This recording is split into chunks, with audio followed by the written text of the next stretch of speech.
Hello! It's me, Cindy B, and I am here today to talk about clothes. Yep, one of my favorite topics. We're going to talk about why clothes cost so much and how you can make your clothes last longer. And it might not be what you think. So let's start, shall we? For the most part, everyday fabrics were sturdier and more skillfully made 30 years ago. Yep, it's true. The clothes we had as kids were better made, and they were made out of more robust fabrics. So we get less money, we get less value, for our clothing dollar today than we did 30 years ago. True story.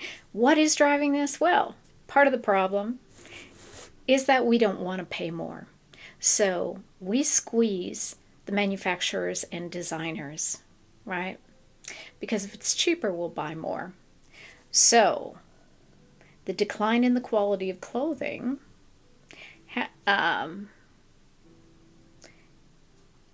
is driven in part because we're using cheaper materials. We're designing for manufacturing, and we're using more automation. So there's less skilled labor involved and more unskilled labor involved in the manufacture of clothing. And all of those make it cheaper and faster, but they don't make it better. The decline in quality in the clothing industry also has to do with the rise of brands like H&M, Shein, and Forever 21, which makes clothes so quickly and with such a short life cycle in terms of style and fashion. We call these fast fashion and micro trends, right? They're just zooming out clothes left and right, and for the most part, they're inexpensive, and for the most part, they're not very good quality. They're about what you'd expect. So the other thing that is causing a problem is incredibly complex supply chain. Just as an example, Nike does business with more than 500 suppliers in 41 different countries. Now, can you imagine if you had a problem with a garment, trying to figure out through that supply chain what was causing that issue? That could take quite some time. And I'm sure with other manufacturers, it can be pretty convoluted as well. We said more automation, less handiwork. Garments are made with less quality as well. Machines are very sensitive to materials, and we're using cheaper materials. So we're introducing problems at all levels in the garment industry, and that's causing overall quality to decline. You can't have cheaper, faster, and good quality. They don't go hand in hand. It just doesn't work that way. And there's also the classic way that companies keep costs low, which very rarely works, is underpaying and overworking workers. The speed at which workers are expected to produce and deliver goods is faster than ever before. And speed and quality, as I just said, do not go hand in hand. So we've got an increase in consumer demand for the same day or 2-day delivery, as well as a hunger for that real time micro trends. We want the look now. Well, do we really need that? I mean, come on, are you kidding? And it's incentivizing companies to really churn, to make more, so we can buy more. And everything is driving lower and lower quality. Not very happy. Not very happy. So let's talk about some ways we can make our clothes last longer and practice a little bit more of a sustainable life along the way.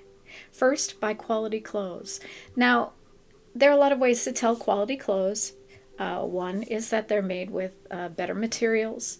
Two is that the seams are going to be finished off, the zippers are going to work, and it's going to have all its buttons. You know, these are all pretty much common sense things we should check for when we're looking at clothes. Two is wash your clothes less. Yep, I said it. Wash your clothes less. And we're going to get to that, so just hang on with your questions. Hand wash your clothes. We don't use that delicate cycle nearly as much as we should. Let your clothes air dry, because guess what? The dryer is really tough on clothes. It tumbles clothes, that's for sure, but it's hard on clothes. Fold your heavy sweaters and store them on a shelf, because what happens when you hang them is they stretch and they get misshapen. Wash your clothes inside out. They're going to tend to fade less, which is a good thing. And learn to repair your clothes. Goodness gracious, everybody should know how to replace a button. Everybody should be able to do a whip stitch to close up a little seam that's opened up. These are not really difficult things. But I understand home ec isn't necessarily taught anymore in schools. But a needle and a thread are pretty easy to use. If you have a trusted friend, ask them how. Or find a little tailoring shop in your neighborhood. Fix clothes, repair clothes, rather than throwing clothes out if you can. For today, I was going to talk about how you can increase the life of your clothes by changing the way and frequency in which you wash your clothes. When I grew up, I was taught pretty much that you wear something and then you throw it in the hamper to be washed. We washed a lot of clothes. But our clothes aren't as robust as they used to be. So what are some things we can do knowing that? Well, number one, we can switch to cold water washing. Cold water washing is much more gentle on clothes to begin with, and it's more energy efficient because we're not having to heat all that hot water. So it's a double win. Yay! Cold water is gentler on clothes. So I wash almost everything in tap cold water these days. Okay. Now, when do you want to use hot water? Well, you want to use hot water when you have stains on your clothes. Grass stains are a really good example. When you have really bad odors, like sweat or animal odors, and for germs. So if you're trying to get bacteria out of them. You know, if you work at a hospital, this is pretty important. You really want to not take home all those germies. You want to get them out of your clothes. And if somebody has been sick at home, if you have a little kid, you don't want to, clothes can pass disease. So don't do that. Also, we can use a gentle sanding on our clothes that need more care. Certainly our undergarments need more care. Things like lace should never go on a normal setting. It should be on gentle.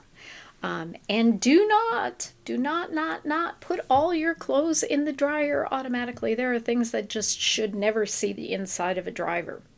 Okay, and what are those things? Well, things that have a lot of spandex, elastic, or rubber. The heat in the dryer breaks down those fibers. Other things can melt, shrink, warp, or crack, like plastics and rubbers. Some polys can melt too. We have a lot of artificial materials that are actually very strange compositions of things. So some of those things are cottons, rayons, wool, and denim. Never put your jeans in the dryer, my dear. As much as jeans cost, you hang those pups dry, or you leave them out in the sunshine. But never dry them, because they will shrink. Also, our high elastic items, your underwear, your bras, your camis, your swimwear, anything again with rubber is not gonna like that heat transition. So now that we talked about how to wash them, how often do we wash them? Well, you're probably overwashing your clothes. I used to overwash my clothes because I was taught that you wear it once and you wash it. Guess what? You don't have to do that unless you spill a lot. And I don't spill a lot. I'm generally pretty gentle with my clothes. So, what are things that you wear once? Well, things that you wear once and wash are anything that is stained, anything that you have sweat a lot in, so your gym clothes, or clothes that you've worn when you were sick. So, some of those items by category: underwear, hosiery, socks, gym clothes, t shirts. In general, you want to wash white clothes more often, and that's only because them being white, they tend to get dingy looking, and quite often after they've turned dingy, they don't get white again. So you want to stay on top of that color to keep them white, okay? Now, formal wear. Quite often we wear once and launder it. That doesn't always have to be the case. If you're wearing your formal clothes gently, going to corporate functions, going to funerals, you can probably get a couple wearings out of it. But if you're going to like dances, if you're out on the floor dancing up like crazy and you're sweating in your garment, you absolutely want to have that laundered before you wear that the next time. Okay. Now, bras, camis, you can wear them 3 or 4 times, but there's a special way I'm going to tell you to do that. And that is to wear and rotate, wear and rotate, wear and rotate. So I usually do this with 3 camis, and I will wear one and hang it, wear the next one, hang it, wear the third one and hang it, and then go back around to the first. Okay?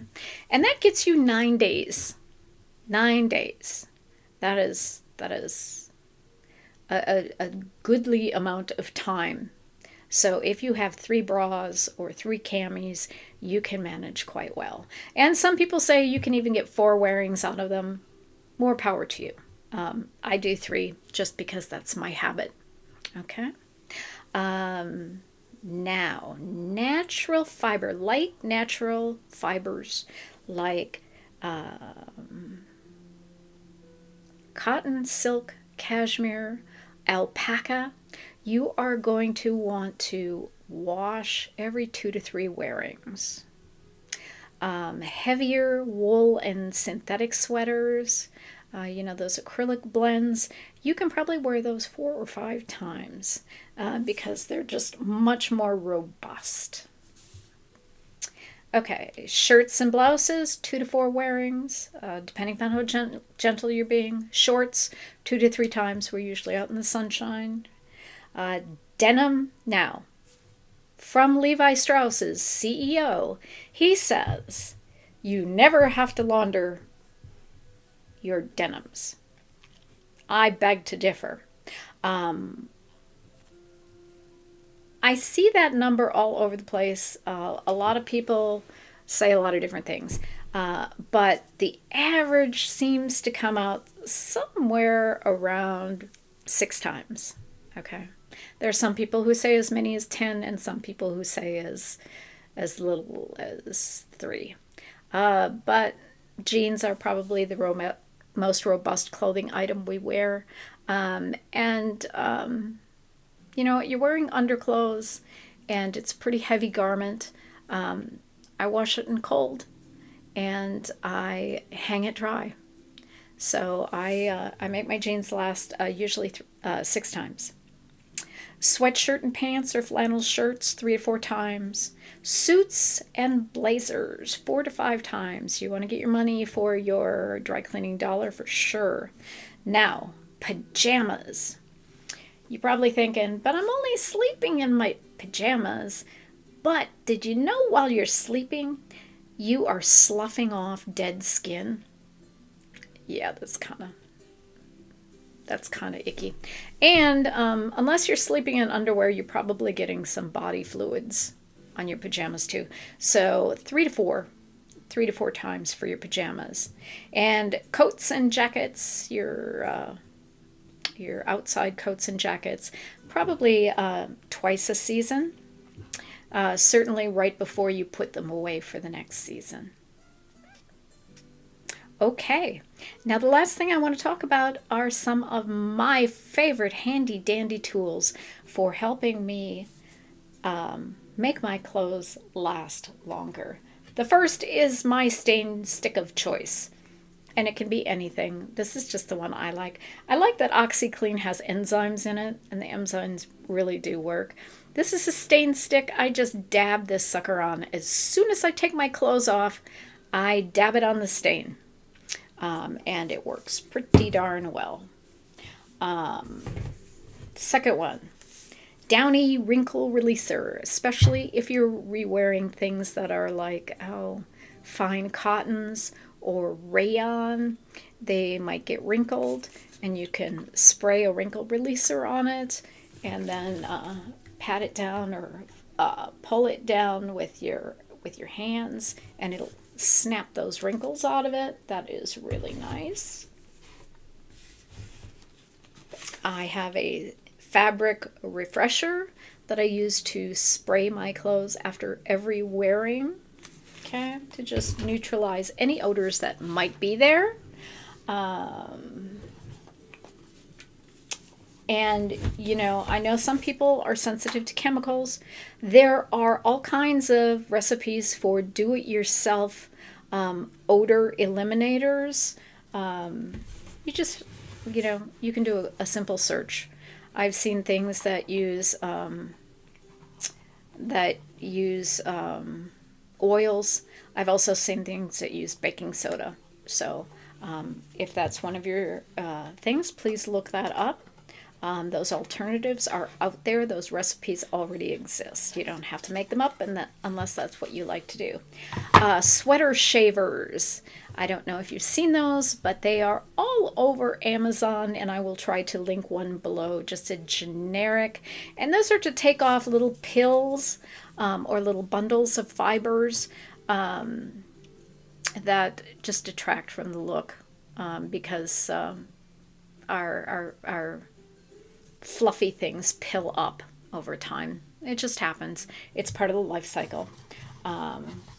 And the last thing I got is something I got with I bought a cashmere sweater finally after all these years, and I got a cashmere comb, and it helps your cashmere garment stay longer. You just drag it very gently along the fibers, and it sorts them out. So those are my favorite tools for helping my garments last longer. I hope you've gotten some value out of this little chat we've had. I did a lot of investigation. I did check with Whirlpool and Good Housekeeping and several clothing manufacturers as sources in this. But, as always, these are my consolidated opinion based on my investigation, and you do what makes sense for you, okay? So slam me a like and be sure to subscribe, because I'd like to see you here again for my next video. If you've got ideas for things you'd like me to work on for you, post them below. Because, as always, it's me, Cindy B, authentically me, trying to address the problems that women of a certain age, the things we have to deal with day to day. So have a great day. If nobody's told you today that you are fabulous and wonderful, my dear, you are fabulous and wonderful. And don't let anybody tell you otherwise. You are good enough. You are smart enough, and gosh darn it, people like you, even if they don't say it. Have a fabulous time. Bye-bye.